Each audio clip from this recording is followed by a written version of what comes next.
اليوم في هذه الزيارة الميدانية التي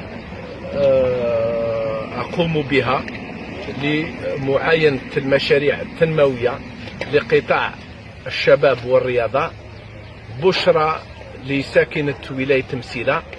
تم رفع التجميد من طرف الحكومة على 4 مشاريع تخص مناطق بلديات ولاية المسيلة، وهي كالتالي: 3 مسابح وقاعة متعددة الرياضات 500 مقعد.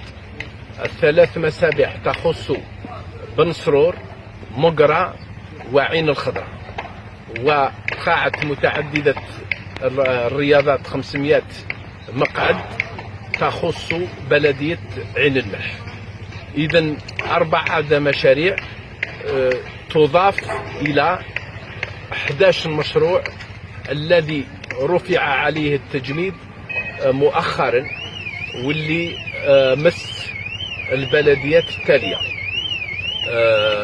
أولا تكملة الملعب المتعدد الرياضيات بالمسيلة، إنجاز وتجهيز قاعتين متعددة الرياضات 500 مقعد مسيلة وبوسعادة، إنجاز وتجهيز مركبين رياضيين جواريين بالهامل والمعاضيد، وإنجاز وتجهيز مسبحين جواريين بمسيف وجبل مساعد، وإنجاز دارين للشباب صنف 3 ببوخميسة وخطوطي سيد الجير.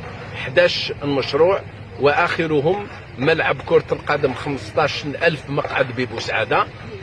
كل المشاريع الأخرى انطلقت ما عدا المسبح تاع جبل مساعد، لأن لازم ننتظروا إعادة التقييم. وملعب كرة القدم 15,000 مقعد ببوسعادة ننتظر. اليوم كاين اجتماع بمقر وزارة المالية وممثلا عن الولاية السيد الأمين العام لدراسة الطلب الذي قدمته للتراضي البسيط مع كوسيدار، شركة كوسيدار اللي عندها هنا مشاريع مهمة. إذن طلبنا هذا التراضي، واليوم كاين اجتماع إن شاء الله تكون بشرى باش يجوز المارشي في الحكومة.